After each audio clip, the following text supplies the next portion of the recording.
నగదు తక్కువ బంగారం ఎక్కువ.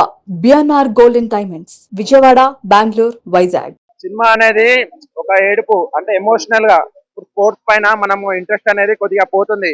ఆ ఇంట్రెస్ట్ పోవద్దనే ఇండియా యూత్ పీపుల్ కి కొద్దిగా ఇన్స్పిరేషన్ లాగా, అంటే పిల్లలు కొద్దిగా ఇన్స్పిరేషన్ లాగా, క్రికెట్ కాకుండా వేరే గేమ్స్ కి కూడా ఇన్స్పిరేషన్ లాగా ఎమోషనల్ డ్యామేజ్ గా రాకుండా ఉంది సినిమా.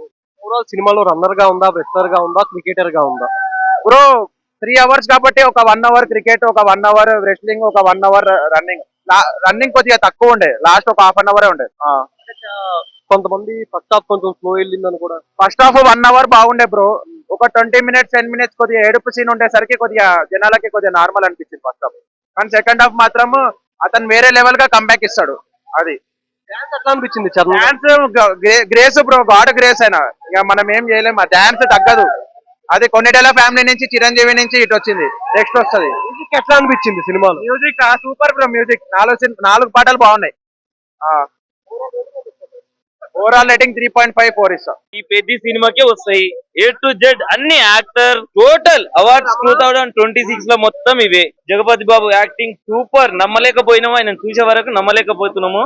ఈ రామ్ చరణ్ యాక్టింగ్ అంటారా, ఏ దానికైనా ఫైట్లు కాదు ఏది కాదుకున్నా కూడా ఒక మనిషిని చూసే మనం సినిమా చూడవచ్చు. అంతా ఫీల్డ్కి వెళ్ళిపోయాడు మొత్తం. A to Z A batting చేసినా ఒక ఏవైనా ఫుల్లుగా ఆయన ఫీల్డ్కి ఫుల్ వెళ్ళిపోయాడు. కుస్తీ పోటీలకి ప్రతి ఒక్కటి బాగున్నాయి. ప్రతి ఒక్క సాంగ్స్ ఆయన ఈ మూవీ చూసి మేము ఏం చేయలేము అనుకున్నాము. రామ్ చరణ్ గారి డాన్స్ మేము మర్చిపోయినాం అనుకున్నాము. లాస్ట్ ఐటమ్ సాంగ్ లో మళ్ళీ గుర్తు చేసిండు, ఇరుగా తీసిండు. ఆ ఒక్క పాటతోని రామ్ చరణ్ గారి డాన్స్ ఎప్పటికైనా మర్చిపోలేము. ఇండస్ట్రీలో సూపర్ ఉంటుంది. అందరికి ఎవరైతే బాగుందన్నా నీకు టేస్ట్ లేదు, ఏం లేదు, నీకు ఉంటది డాన్స్. రామ్ చరణ్ గురించి డాన్స్ ఏముంటుంది అంటే ఆయన బాడీ మొత్తం గ్రేసే. ఏంటది ఆయన అసలు గ్రేస్ కాకుండా బాడీలో ఇంకేముంటుంది, స్ట్రెంత్ అన్ని ఉంటాయి. తోపు అసలు ఆయన ఏంటి అంత తోపే. అసలు ఏంటి Buchi Babu Sana they created the best movie ever.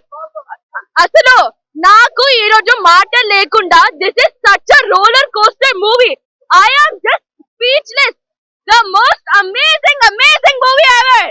Movie బాగుంది బ్రో, ఫ్రాంక్ చెప్తాను. I think this is better అని ఒప్పునా. దీనికే బెటర్ వేసుకోవచ్చు. Overall he has improved as director అని చెప్పొచ్చు. మీరు ఫ్రాంక్ గా అన్ని నచ్చి మ్యూజిక్ నేను పెద్దగా అనుకోలేదు. నేను ఫ్రాంక్ చెప్తాను, చిక్రీ బాగుంది, మస్తా బాగుంది. సినిమా వెళ్ళాక ఆ బీజియం ఉంటుంది, ఇట్స్ వెరీ సర్ప్రైజింగ్. ఎంత మంది కొట్టాడు, వెరీ సర్ప్రైజింగ్ అండ్ మంచి షూట్ అవుతుంది. మీరు అనుకుంటారు మస్తు ట్రోల్ చేస్తారు, కాళ్ళు అది ఇది రన్నింగ్ చేస్తారు అన్ని చేస్తున్నాడని. కానీ నేను కూడా దాంతోనే వెళ్ళా. I went with very negative, ఓ బాగోదు అని. కానీ నేను చెప్తున్నానంటే మీరు ఊహించుకోండి, I'm not usual fan. Industry hit అనొచ్చు, నేషనల్ అవార్డ్ ఐడియా లేదు, కానీ సూపర్ అన్న. రామ్ చరణ్ గారు అయితే యాక్టింగ్ చాలా బాగుంది.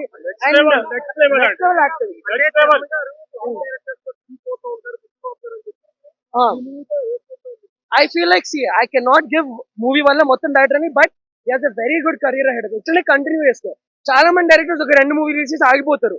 But if he doesn't let this confidence get to him, ఇదే మంచిగా గ్రౌండెడ్ గా వెళ్ళి చేస్తే చాలా హిట్ అవుతుంది.